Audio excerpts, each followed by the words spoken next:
Joining me on today's episode of Seconds Out is legend Brian Mitchell, former WBA and RBF Junior Lightweight World Champion, award winner, actor, author, businessman, trainer turned manager, commentator, father, and average golfer. Welcome, Brian. Average golfer. Seconds out, your baby.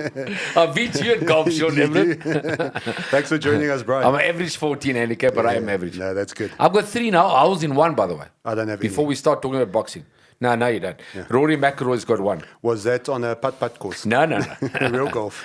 Real golf courses. 1 at Glenvista, 1 at Reading, and 1 at Pretoria. You make a living out of golf now, huh? Pretty much. I do. It's a good business for me. A lot of people think that I only do boxing, or maybe they think I sit at home counting my money, which I don't have. I do a lot for charity. I do a lot of golf. You know, most golf days are for charities. And I guest speak at the golf days, and I bring my own memorabilia with famous people that I've met. I frame it myself. I pay for it myself. And I give the charities 20 to 30%. So I've raised millions of rand for charities, which I'm proud to say. And I pay myself, so it's a nice little sideline business. Nice. Former world champion boxer. Let's get straight into it. What did you say to Tony Lopez's mother at the press conference that got him so upset? Tony Lopez's mother. Well, I won't give you the Cape Town version of it. No, so what happened was at the post-fight press conference after our first fight, we were both battered and bruised. You can see we're standing there and we're talking to the media. And I'd never met Tony Lopez's mother. I never met her the first time anyway. So there was a lady in front. I was saying that I proved I was the best junior lightweight in the world because we were the 2 best at the time. We were rated as number 1 and 2 in the world. And I felt that I beat him. You know, to get a draw in Sacramento, you kind of know you've won. And this lady in the front said, Sonny, you don't know what you're talking about. And I said, lady, do you know what you're talking about in boxing? So I didn't know it's Lopez's mother, and I wouldn't be respectful, just outright. And then he jumped on the side of me, and he said to me, hey, man, don't give my mother crap. So, you know, the Americans, how they talk. So I looked at him, I thought, okay, so I'm talking to your mother now. So I said, well, don't get busy with me. So now we've just had a world title fight. We're just about to have a street fight. And that was the first fight. And then I vowed never to go back to Sacramento. And obviously went back for it was good money to go and fight him for the IBF title in my last world title fight. And this time they jumped on me with a mother story. They said he's going to give me a bruising because of what I said to his mother. And I said, well, we'll talk in the ring. And I beat him. Yeah, you did. Listen, Brian, you grew up in the East. You've written a book called Champ. Which I still got one of those. Yeah, which I still got a copy of. I think you can find them in all good second-hand bookstores now. I don't think you can even find them. They sold out, man. They sold so well. Sold like hotcakes, like Rassi's book. Listen, you grew up east of Joburg. Your dad was a boxer. I mean, you open about the fact that you grew up rough and you grew up poor. Yeah, what was growing up like for you? Yeah, it was rough and tough. But, you don't know, Sean. If you've never had money or you've never been privileged, you don't know. I was born in Yilbra. I was raised in Troyville, and my mom and dad were, that little oak there is me. My mom and dad got divorced at a very young age. They actually got together very young. They shouldn't even have had me. They were so young. So I was an accident, and I'm an only child. So I think the accident turned out okay. Raised in Troyville, and then moved to Malvern. So I started boxing at Alice Park Boxing Club at the age of 9 years old. And Harold Fulbrat, funny enough, lived in the same street as me. Charlie Street, huh? Charles Street, in Troyville. And he used to walk me up to the boxing club, which was about 2 kilometers from where we lived. I was 9 years old. He was 14. And that's how far back myself and Harold go. You've always been honest and open about the fact that you and your mom were very close. Yes, Did she absolutely. play a big role in your career? Yeah, absolutely. Now, I was proud to admit that I was a mommy's boy because, there's my mommy. Yeah, that's us in Troyville in Charles Street. That's when my mom and dad were still together. That's little me there. And our father, Christmas. Good-looking family, eh? And my dad wasn't bad looking. So unfortunately, they got divorced at a very young age. As I said, I was 5. And my mom brought me up. I never had anything to do with my dad, even though my dad was a South African champion in his 3rd professional fight, a bantamweight champion. I've got it in the genes, obviously, to be a boxer and always wanted to be a boxer. But my dad never encouraged me. My dad was a bad alcoholic and he was never there. And my mom brought me up. My mom was a working class woman working at the bank as a receptionist. and she went to work every day and looked after me. And she didn't want me to box, in fact. Her only little boy. She said, no, well, why do you want to box? And I said, well, it's the only sport that I really love. It's really what I want to do. So I had that passion and that desire as a 9-year-old kid already to be like my dad, who was my hero, even though he wasn't around. And I wanted to fight. I wanted to be a champion. I had that mindset from a young age.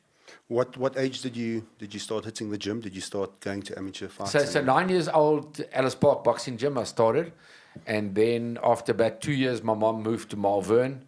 And I spent about 10 years at the Malvern Boxing Club.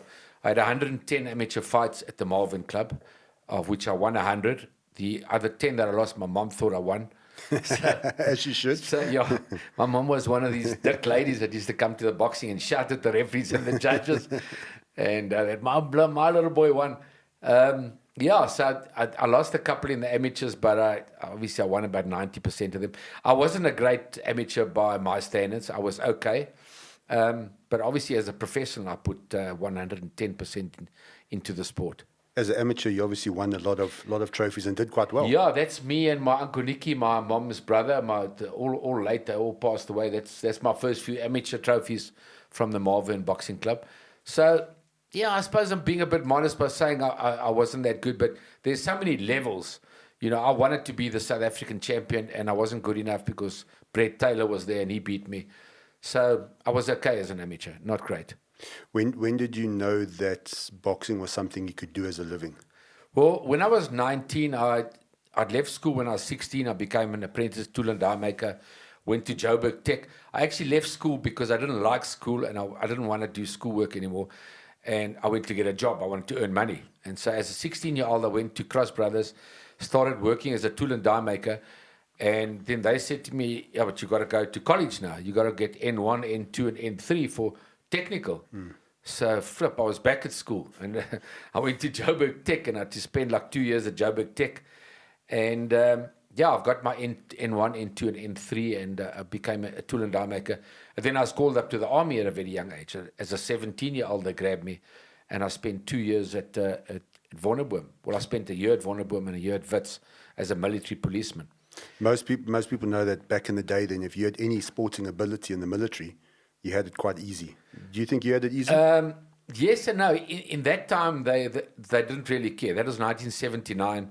The PTIs drilled us there. We did all the same that everybody else did. So you weren't really a favorite, even if you were a sportsman. But I won the Defence Force title, so it was big for me those years to become an army champion. And it was the grounding for me to become a professional. But I realized then, because now you become a man, you're 17 years old. What happens in amateur boxing, when you get to 17, you become a senior. So senior means you can fight anybody. It doesn't matter what age.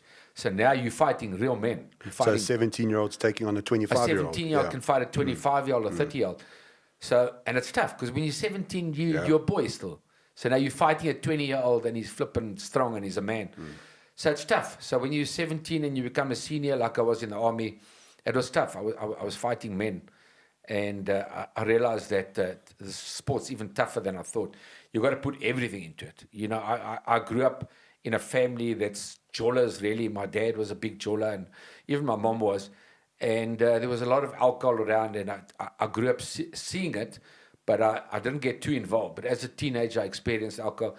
And I could have gone the wrong road. I could have decided, okay, let me just carry on like my dad was, or be a sportsman. And I thought, no, flippers, I want to make a success in my life.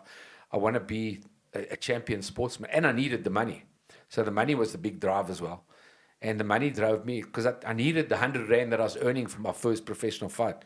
Second, third fight, all $100, giving Willie Tawil 25 Rand. And clearing 75 Rand for a professional fight. But that 75 Rand in 1981, I needed it desperately. So it was the money that drove me, and the passion to be successful. How did you meet up with Willie? Willie was your first trainer? I mean, did you just walk in the gym and say, I'm Brian Mitchell, trainer? No, actually, so Willie used to sell insurance policies. So my mom got to meet him when I was still a youngster. I was still in the amateurs. And Willie was clever. He knew who the good amateurs were. So he said to my mom one day, when your son goes professional, I want him. So I didn't know anything about professional boxing. So when I came out the army, I said to my mom, okay, let's get hold of Willie Tawil. Let's do it. I want to be a pro boxer. My mom phoned Willie Tawil, and he said, come. And I started with Willie Tawil in Mayfair at the boxing gym with Bruce McIntyre, was South African middleweight champion, Pete Krause, South African light heavyweight champion. And I was this little 19-year-old lightweight, and I was getting cracked in the gym to learn, but I was sparring with SA champions. And Willie Tawil was great. He was very good. He was a good fighter in his time. And he taught me all the basics from a 19-year-old.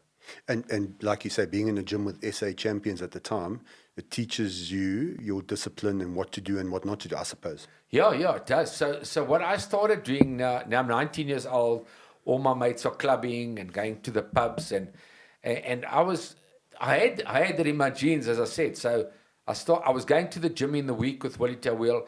On the weekends, I'd go to the clubs and the pubs in Yelbra and go and jawl and have some alcohol.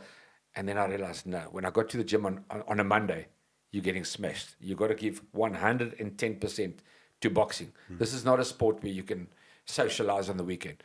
And I decided that's what I wanted to do. So I left the clubs, which I didn't do much anyway. And I just gave 110% to the sport. I gave everything to boxing. I stayed at home and I had my glass of water and my piece of lettuce leaves, and that's what I did. I just became a complete professional. You were always known as a boxer that was in top physical shape, that you took your training seriously, and you even said that when you were pro, you didn't even drink. You took like 20 years of no drinking at all. Yeah. So that's why that's not a bad physique, eh? Yes, I wish I had it now. Now I'm bubble wrapped. I got the same abs, they're just a bit bubble wrapped. So like I said, Sean, I started off, but it wasn't long. The first couple of months with Willie, I tried to do both, to be a jeweler and to be a professional sportsman, but it really didn't work. So I gave 110% to boxing. As a 19-year-old, I gave up everything, and I never, ever touched alcohol. I never had a sip of alcohol one more time after about my second or third professional fight, my whole career. I never went to clubs. I never went to pubs. I never went to restaurants. I was just 110% committed to my task. I just trained twice a day, every day of my life. And obviously it paid off. Have you made up for it now? Yeah. With interest. Yeah, well, the funny thing is, I was thinking about the story in the car now on the way to do your interview. Nashua, remember Nashua sponsored me in my day. And I used to get paid a lot of money to go to the Nashua functions and the Nashua parties. And obviously I wasn't touching alcohol or partying. And I used to look at all these people and think, these guys are crazy. The way they carry on and party and dance and drink. And I thought, no, they're all insane. And then when I retired, they obviously still paid me a lot of money. And then I could indulge a bit. I could party with them. And I became one of the crazy guys with them. I thought, geez, this is quite nice. So, yeah, but it was interesting. In my heyday, I thought that everybody was crazy that used to drink alcohol and party. But it paid off. If I had my life over, I would do it exactly the same. Obviously, I'm known for my discipline and dedication and determination as a professional fighter. Yeah. You went on to win the SA title, and I think 8 defenses of that. Yeah. Was that your first big step in the boxing world? Yes, it was. So I lost to Jacob Meraki in my 7th fight. I was devastated because I didn't believe anyone could beat me. I probably was quite arrogant at that stage because I worked so hard. I didn't think about losing. And then when Meraki beat me, I still think I won the fight, but I didn't get the decision. We fought for the Transvaal title those years. I fought in Kwatema in the township, and he got the nod. I thought I'd won, but anyway, I didn't. And then Meraki fought Chris Whiteboy and lost for the SA title. And then I got a shot. I bypassed the Transvaal champion Meraki, who had beaten me, and I got a shot at Chris Whiteboy, and I knocked Whiteboy out, the same guy that beat Meraki. And that's how I became South African champion in my 13th professional fight. That was the first big step. That's when I knew, okay, this is it. You can make it in boxing.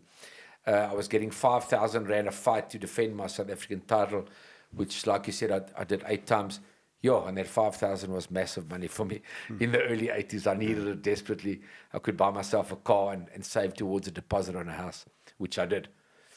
Speaking of Meraki, you fought him 3 times. 4 times. 4 times. The last time you fought him, he passed away the next day. How much of an impact did that have on you as a person and on you wanting to continue with boxing? Yeah, Jacob Maraki was a massive, massive part of my career. Probably bigger than anybody, bigger than Lopez or anybody that I ever fought. Because you must remember, I only fought one guy in my whole career 4 times. It was Jacob Maraki. He's the only guy that passed away. He's the only guy that ever beat me. So he's a massive part of my career. And the sad thing is we became friends because we were the 2 best in the division. People say, why did you fight 4 times? Why did you keep fighting him? That's what the promoters want. The promoters wanted the 2 best in the country to fight each other. And sadly and unfortunately for Maraki, I was better than him at the time. If I wasn't around, Maraki would have been the South African champion. And sadly, at Sun City, in our last fight, I knocked him out in our 4th fight in the 12th round. And he passed away that night in the hospital. I was completely devastated. I was a 24-year-old kid. You don't expect something like this to happen. It's like a family death. When it happens, you can't plan for it. So people ask me, how did you feel? I was absolutely devastated. I kept asking my trainer and manager, but are you serious? Is this true? I mean, are you joking? And that's when I realized, obviously, the truth had kicked in, that Maraki passed away. And then I retired. I said, no, that's it. I'm not going to box. That's not the reason I'm boxing. Jacob Maraki's mother got hold of me, which is a great story, and said to me, don't come to the funeral. It's not safe for you to come to Soweto. Did you want to go to the funeral? Absolutely. I sent the gloves that we fought in. I sent a big wreath of flowers, which they put on the coffin, which made me proud. And Maraki's mother suggested, please don't come. And she said to me, Jacob died doing what he loved, and he always spoke highly about you as a friend. And he said you were going to be sparring partners before your world title fight. Whoever gets the world title fight first, that was the deal we had. Okay. We'd stay sparring partners because we were the 2 best in the country. And it's such a sad story. It's really, you don't want to wake up on a Sunday morning after thinking you had a great victory by knocking a guy out. Knockout's a bonus in boxing, and the guy passes away. So that is a very sad, tragic part of my life and part of my boxing. So that's, everything else went so great for my career. But that was a big tragedy, which I still regret today, but it was out of my hands. You don't get in the ring for a guy to pass away, to hurt him badly. You get in to beat him up, of course. But it's all about victory. It's the art of the fight game. It's not really about 2 guys hurting each other. And even today, when I watch MMA, the guys hurt each other, and in boxing, it's a safer sport.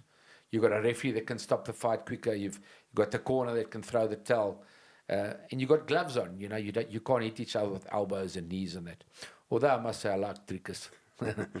Do you feel any responsibility for Jacob? I did, Sean. I did at the time because you don't know. As I said, I'm a 24-year-old kid. I mean, where am I ever expecting this to happen?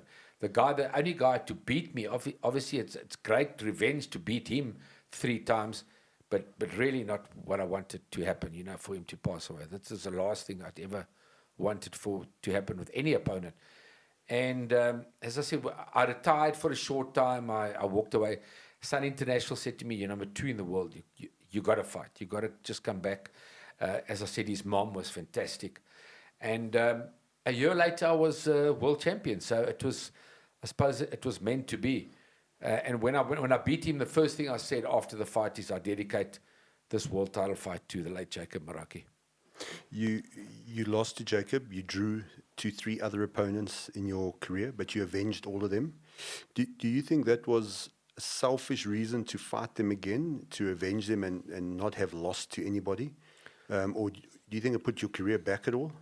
Yeah, I think, I can say that I've beaten everybody. I've beaten everybody that even beat me. Like one guy beat me, Jacob Maraki.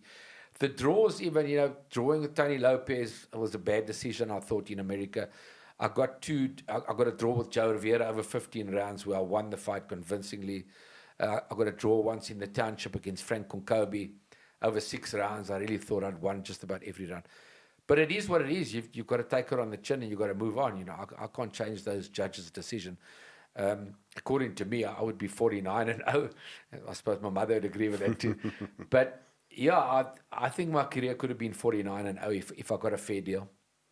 Your first world title fight, you came up against Alfredo Lane. Yeah, that was, when we talk back now and people say to me, which was your greatest moment or greatest fight ever? It will still be Alfreda Lane. I was the challenger. That's me and Alfreda Lane. Yeah, you see, look at the great undercard. You had Harold Volbrecht on the undercard and a brilliant tournament, 27th of September 1986. So that's like 38 years ago. And they said, the South African media and the international media said that Mitchell's a good South African champion, but he won't beat Alfreda Lane because Alfreda Lane had just knocked out Wilfredo Gomez, who was a Hall of Famer and a ring belt champion. So I wasn't supposed to beat Lane. And Lane came at Sun International offered him a lot of money to come out. It was the height of apartheid. I don't even know how Saul Kersner got it right, but he got it right.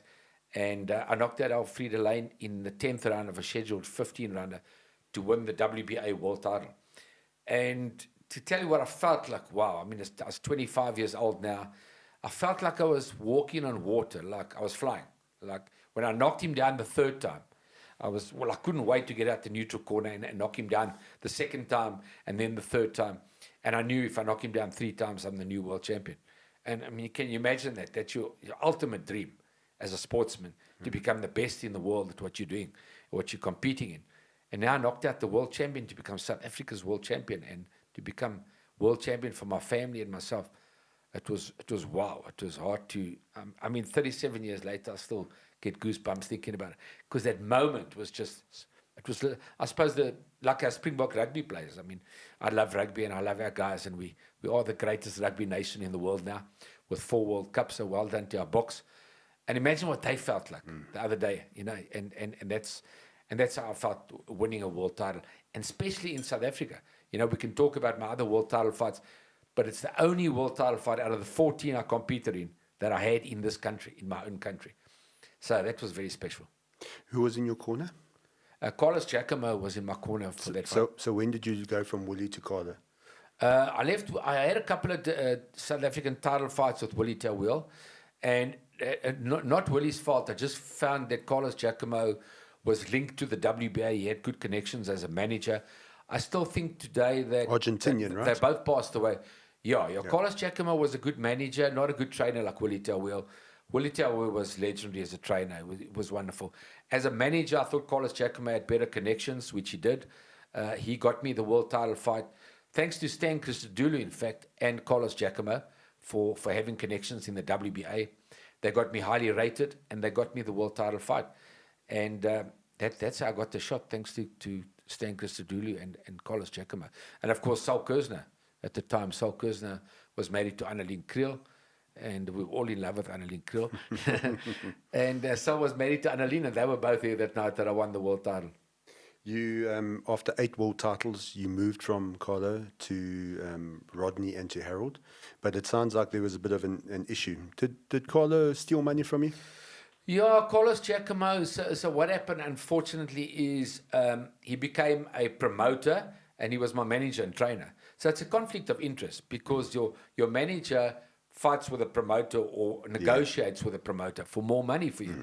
So I found out Carlos Giacomo was doing deals in Italy. That's why I was fighting so many times in Italy. And around the world, he'd become joint promoter with other promoters. And so he was basically, let's say there was $200,000 in the pot. He would offer me $100,000, as my manager said to me. He said, "Champ, that's what we can get you." And I'd say, "But Carlos, that's what I got from my last fight." And he would say, "Well, at least we're staying busy." And, I was just wanted to stay busy. And you trusted him? I trusted him for sure. You trust your manager and trainers like your father, It becomes family. Boxing, we're a small family. And Willie Terweel was my original father in boxing, and then Carlos Giacomo, and of course, then Harold Volbrecht and Rodney Berman were a big part of my career. But, so Carlos was doing things behind my back, and I knew that Rodney Berman wanted me at Golden Gloves. He'd never had a world champion. And then Welcome Nita, it was strangely, Welcome Nita fought in Israel about 2 weeks before I joined Golden Gloves and won the world title. So Golden Gloves got their first world champion in Welcome Nita, and then I joined them as a world champion. So now they had 2 world champions in the space of 2 weeks, and that was in the late 80s. And then I joined Rodney Berman, and funny enough, the funny story is when I went into the boardroom, now I'm managing myself, because now I'm done with Carlos Giacomo, and I'm Brian Mitchell, 27 years old. I can negotiate my own fights, I'm thinking anyway. And I go into this boardroom with all these lawyers with all their fancy suits and ties, Berman and his partners. And, like going into a job interview, you go in confident and you're also going to lie a bit about your salary because you want to earn more. So Berman said to me in the meeting, he says, okay, what did you get for your last fight? So I said like $200,000, I think the figure was. He says, no, you didn't. You got 150. So I looked at him and I went a bit red in the face. I was a shy 27-year-old. And I thought, how does this guy know everything? And I said, okay. He says, but okay, don't worry about that. He says, here's the offer. We'll give you $250,000, $300,000, and $350,000, and you sign the contract with Golden Gloves. I said, okay, let me think about it. Pass the pen here quickly. Give me the contract. And that's how I started with Golden Gloves. They offered me a great deal. And, Rodney Berman's the biggest and the best in Golden Gloves ever from Africa. And that's when I joined Rodney, and I'm still with Golden Gloves, still work for them, and still in partnership with the Golden Gloves team and Rodney, and we still work together. And we had a great run. I fought Jackie Beer in my first fight with Rodney, and then the rematch because he cut me open and they stopped the fight, and I was ahead on points. And then we got a rematch in Italy, fought Frankie Mitchell, who was undefeated in Italy as well. And then I actually retired. So I'd had 12 world title fights now in total. I was 29 years old. This is like 1990. I had a house in Cape Town in Camps Bay. I had money in the bank. I didn't have an airplane, but I was looking okay. I had Harley Davidson and a house in Camps Bay, and I was happy. And I thought, that's it, 12 defenses. I think I've still got my faculties about me. I'm getting out of the game. And I retired, but I didn't announce it to the media. I was in Cape Town, and I got a call from Rodney Berman saying that we got you your biggest fight ever now. We got a unification. Tony Lopez has agreed to fight you, the IBF champion, but only in Sacramento. He won't leave Sacramento. So I said, Rod, but I'm retired. I've had 12 world title fights. I'm calling it a day. I'm having a Castle Light on the beach. Now, I'd never drank, as I said, in my whole boxing career. And he said, well, listen, this is it. We're getting big money. It was $600,000 or $700,000 in the 91, which is massive money. So I put the Castle Light down and I went and had a run. And the next day I was back in the gym, and it's a true story. And that was December of 1990. By March of 1991, I was in the ring in Sacramento fighting Tony Lopez. And that's when we got the draw. And in September of 91, my last world title fight against Lopez again, fighting Lopez and beating Lopez in his hometown. So if I think about my career, beating Alfredo Lane at Sun City in front of my own people was massive. And then beating Tony Lopez in front of his people in his hometown was the cherry on the cake. That was my 14th world title fight.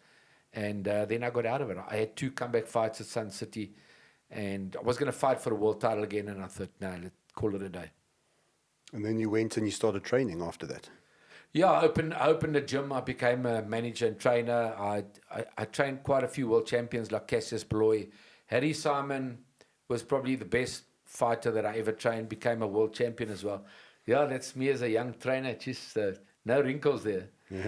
Yeah, that's one of my South African champions. So I had a gym. What happened to me, that's Anthony Fanikak, one of my young stars as well. So when I left boxing, I took a couple of years off, and I thought, I've done enough in boxing. I'm not going to be a manager, trainer. I'm not going to open gyms like fighters normally do, ex-fighters. And when it's in your blood, it's in your blood. I woke up one day and I said, no, man, this is what I've got to do. I was involved in panel beating shops and car dealerships and construction companies. And I thought, no, get out of it. I was losing money anyway. Do what you know. And I opened a boxing gym again. And then I closed that gym, and today I've got another boxing gym. And I'm still in boxing. Yeah, I work for Golden Gloves as a spokesperson, interview all the guys for YouTube, all the fighters, do all the press conferences. And I've got my Brian Mitchell Boxing Academy in Edenvale, which my wife Charlene runs for me. And it's going well. I'm a commentator for Super Sport, so still in the game that I love after 62 years.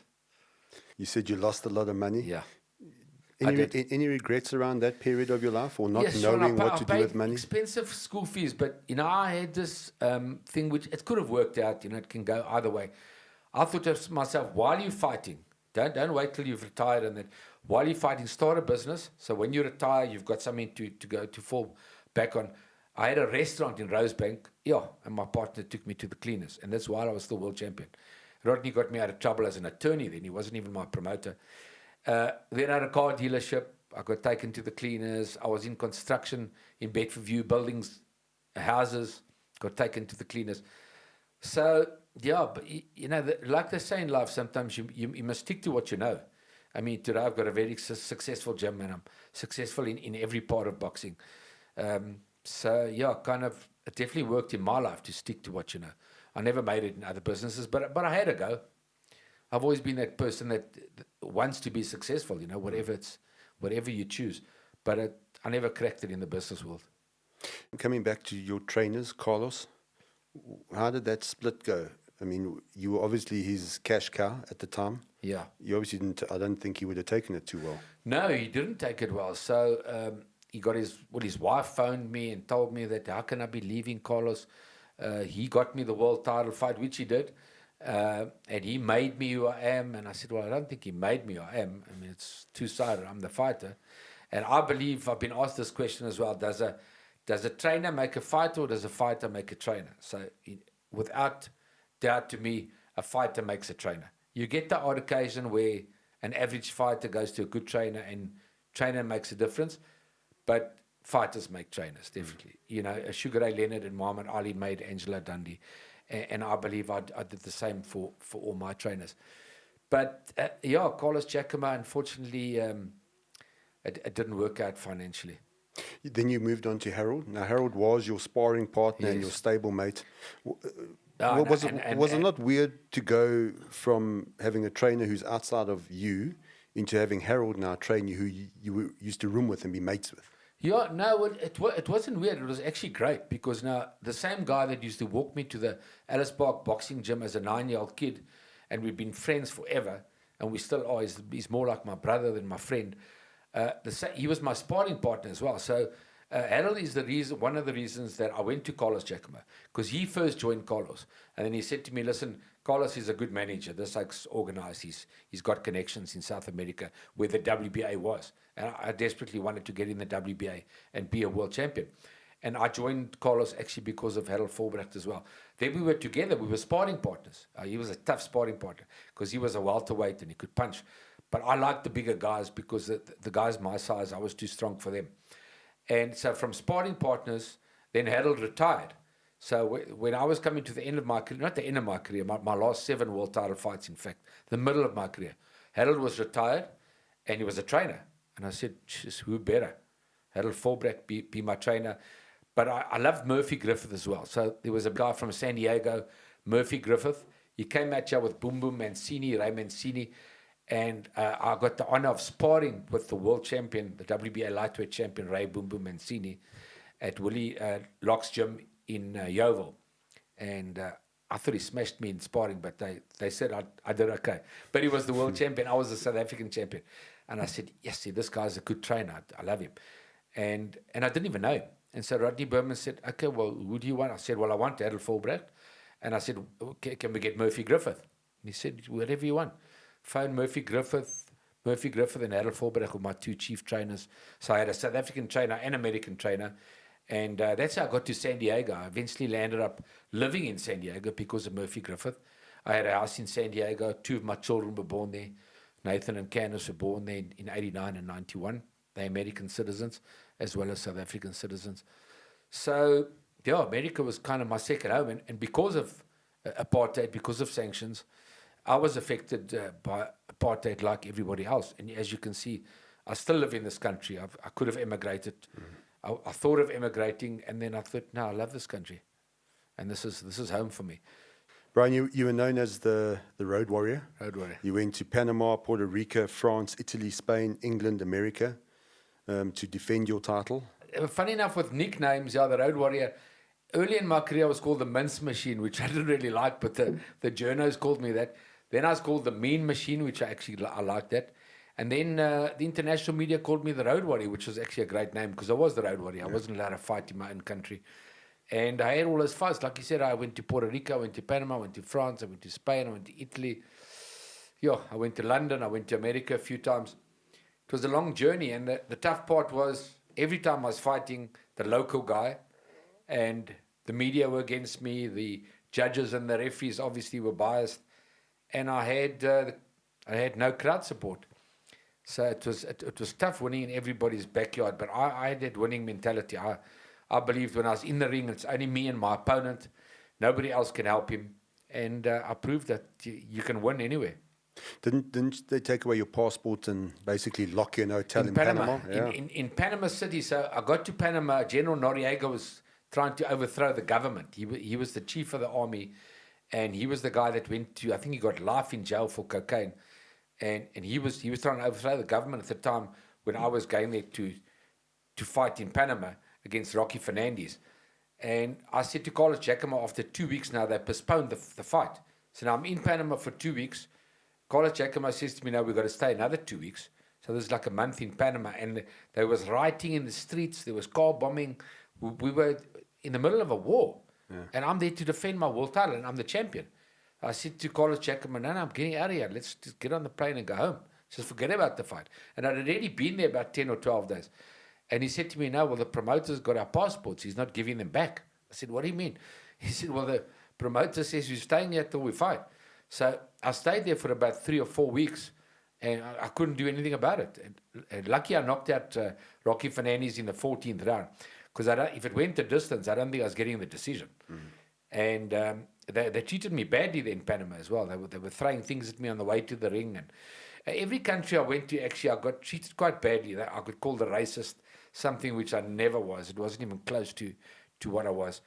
And that was in England. I mean, just look at that, the crowd calling me a racist and they're saying that I was part of apartheid. And I really never was a racist. For me, I never looked at it like that. In the early 80s, I fought in all the townships for all the black promoters, had lots of black friends. And for me, it didn't matter what, there wasn't racism in boxing. It didn't matter what color you were to put your hand in a boxing glove. So I think boxing, I remember Francois Pina and now the great Nelson Mandela, they got a lot of attention for 95, the World Cup, which they deserved, saying that sport brought the country together, and with apartheid. But we never actually got the credit. In the early 80s, that's long before 95, we fought in the townships and we were friends. So I think we'd already started closing the barriers then. Would you say the English were the most hostile crowd? Yeah, they were the worst, actually. They were the worst. So what happened was a couple of days before the fight, they said to the promoter, the guys that worked for the venue, said they're not putting up the ring because I'm South African.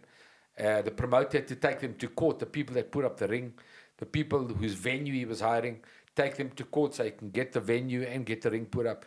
It was absolute chaos. When I arrived there, you saw those demonstrators. They treated me badly. But as I said, when I got in the ring, I was just focused on one thing, is beating my opponent. And I beat Jim McDonald quite convincingly. But I said after the fight, sorry interrupting you, I said to Carlos Jacoma after the fight, when you take my gloves off, leave my tape on, because I'm going to crack people out tonight. Just leave it. If anybody gets clever with me, I'm hitting them. But the people disappear. They're actually cowards as well. They try to upset me before a world title fight. And if you think about it, I mean, I was the world champion putting up my world title on the line against their guy, against Jim McDonald. Giving him a chance. Giving him a chance at my world title in their country. So to treat me that badly made no sense. You had 12 world title fights, and then the Tony Lopez fight came along, which turned into probably your most famous 2 fights out of all your 14 fights. Those 2 probably stand out to the South African public the most. What was it like going to Sacramento, to the hometown of Tony? It was tough, Sean, because at the end of the day, Lopez was a legend and a cult hero in Sacramento. He never left Sacramento ever. He only fought in Sacramento. He refused to fight out of his town. And, he'd beaten Rocky Lockridge, who was legendary. He'd beaten Jorge Paez. He'd beaten John Molina. He'd beaten, after me, he beat Dinganto Bella. He beat Joey Gamache. The guy was legendary. Somebody asked me about it this morning, and I said he was probably the best body puncher that I ever fought. Joe Rivera was the hardest puncher, knocked me down twice in 2 different fights. But Tony Lopez, you respect his body punching. Well, he's a Mexican, The Mexicans, they flip and dig deep. So Dinganto Bella and I discussed it one day too, because he also fought Tony Lopez. And he said he's never been hit so hard in the body either. And I said, geez, well, same goes for me.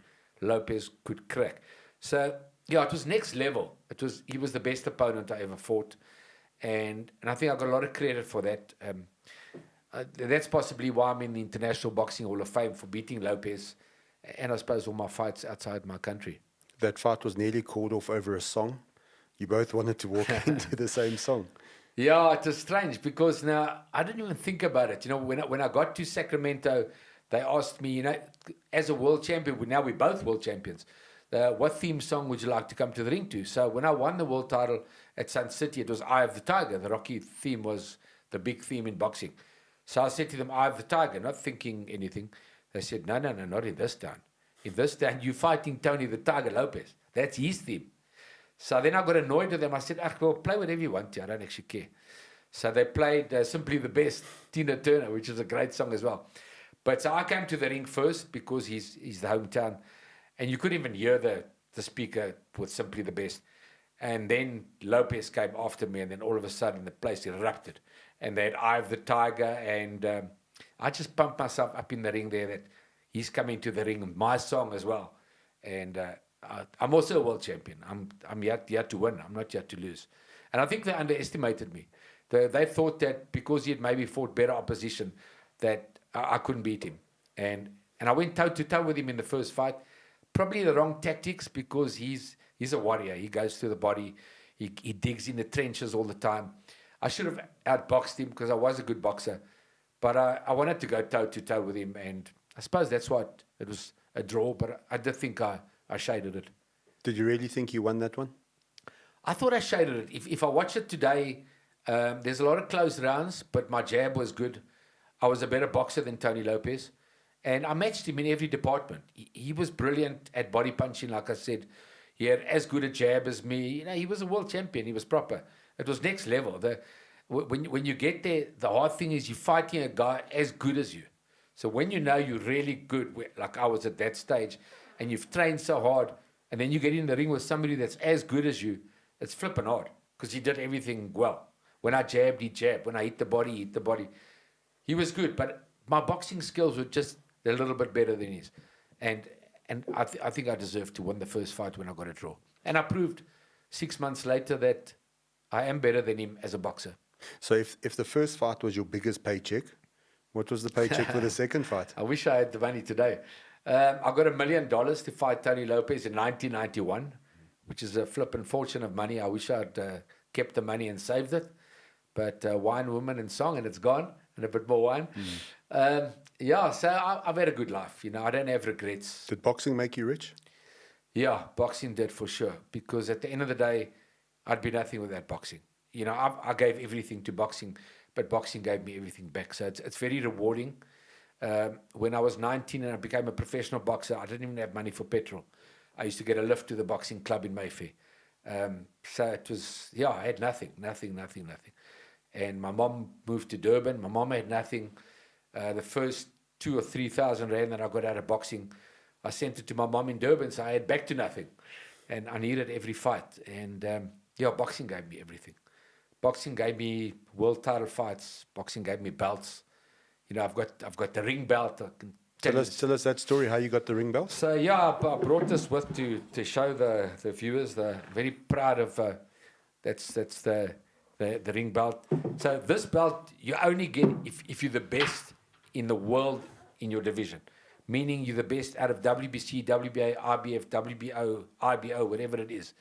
You the best in the division. So you got to beat the man that beats the man. So Wilfredo Gomez had the belt, and Alfredo Lane knocked him out, and Alfredo Lane became the ring champion. And the crazy story is, and it's because I'm South African, when I won the world title 37 years ago, I was supposed to get a ring belt.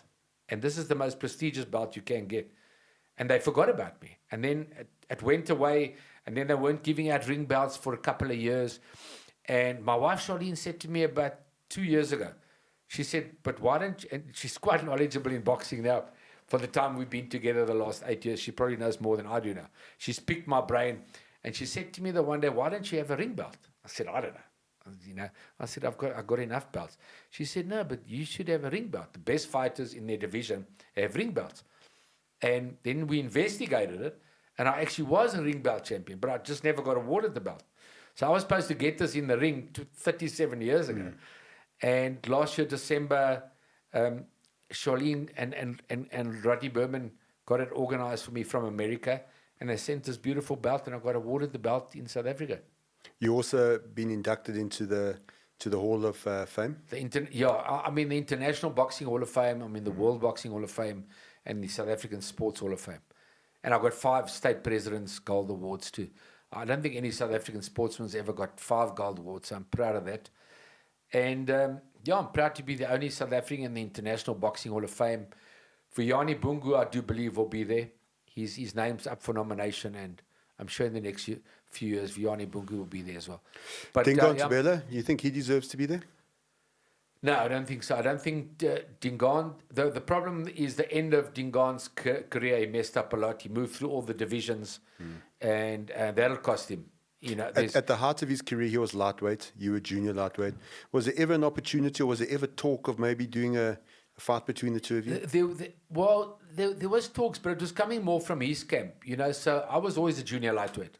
And Dingaan moved through all the weights. He moved from junior light to welter. He moved through all the divisions. And he was a very good fighter, 3-time world champion. He won 2 lightweight world titles, and then he won a super middleweight world title. But I don't believe he would have beaten me. I mean, why should I believe that? Nobody beat me. I would love to have fought a Zuma Nelson, who was also a world champion in my weight division, but because of apartheid, again, Don King didn't want us to be involved with the South Africans, so I didn't get that opportunity. In hindsight now, I suppose, maybe I should have fought Tabela, but I mean, I was the world champion and he couldn't make the weight. So how was I going to fight Tabela? I would have had to fight him at catchweight, which wouldn't have meant enough finance for me. They were calling me out, him and his promoters, but I don't think they had that. He wasn't in the weight. If Tabela made the junior lightweight division, I would have definitely fought him. I would have liked to have fought him. Azuma Nelson, good boxer. Azuma Nelson, great fighter. And when I look now on the greatest junior lightweights, or some organizations call it super featherweights of all time, I'm rated number 5, and Azuma Nelson's number 4. So I would have liked to have taken that 4th spot. It would have been a tough fight. I respect Azuma because he was brilliant, but I just think I would have outboxed him. He would have had to knock me out to beat me, which is possible, but nobody knocked me out. So I think I would have beaten Azuma Nelson, and I would definitely have beaten Dingaan Tabela. Who's the one guy that you wish you had fought that you didn't come across in your career? Well, I would love to have tested myself against Floyd Mayweather, but obviously that's not part of my era. I mean, Floyd's about 40 now, 45 maybe, and I'm 62. So it's long after me, but I would have just liked to see how he goes if you put him under lots of pressure like De La Hoya did. I think De La Hoya in his prime might have beaten Mayweather. Mayweather got him out of his prime. I was always in my prime because I retired kind of when I was 30 years old. So I think I would have loved to have fought Floyd Mayweather, and just whether I would have beaten him or not, maybe not. But I would have given him a test, and I would have liked to have tested myself against a great like him. Nowadays, it seems like YouTubers are the highest paid boxers. What's your thoughts on boxing at the moment and these YouTube guys making all the money that they do? Yeah, it's crazy, but I suppose it's the world we live in. It's the 21st century. Guys are making stupid money from, like you say, YouTube fighters. And what I've always disliked, but it's nothing I can do about it because I'm a small guy, the heavyweights earn all the money. And to me, they're boring compared to the smaller guys. I mean, the Manny Pacquiaos of the world and the Floyd Mayweathers and all of them, Oscar De La Hoyas, are much more exciting than the big guys. If you look at the guys today, Tyson Fury doesn't do it for me. And the top 10 heavyweights, I mean, I like Kevin Lerena as a South African breacherweight now and heavyweight, but I don't enjoy the heavyweight boxing. I don't think they're special. The special guys out there are Canelo Alvarez, Inoue, who's a bantamweight and a featherweight. Guys like that are special. What advice do you give to boxers now? You say you fell on hard times after boxing. How do you stop, because you manage guys now, how do you stop them from making the same mistakes you did? You can only give the guys advice when it's what Golden Gloves does fantastically well now is they take out policies on all the Golden Gloves fighters. So you can't fight on a Golden Gloves tournament unless you give 10% away to an insurance company. It doesn't go to Golden Gloves. It goes to an insurance company like Old Mutual or Sanlam, and 10% of every purse. So the guys are forced to put it away, And Rodney Berman is the only guy that can allow you to take out of the policy, but he doesn't allow you. So it's a 5-year scheme, which is great. 5 years goes quickly. So the youngsters today are now, every time they fight, they're putting 10% away. So when they retire one day, they're not going to be like us guys, like myself and Baby Jake or Tingan. We all fell out on hard times after we retired because we spent all our money. They won't be able to spend all their money. They'll still have a backup with insurance policies. So that would be my advice to young fighters today, which I do advise them. And you can only give people advice, but you can't really tell them how to spend their money in business. In my time, it was my money, and I made the wrong business decisions, but I made a lot of the right business decisions. So it is what it is. Brian, thanks very much for joining us on Seconds Out. Always great having you on the show, and I'm sure we'll have you on the show again. Thanks, Sean. Great to be on Seconds Out. Yeah. Still got the speed, eh? Just not the abs. Not the abs, bubble wrapped. I think I pulled the Muslim arm. Thanks, Sean. Pleasure being here.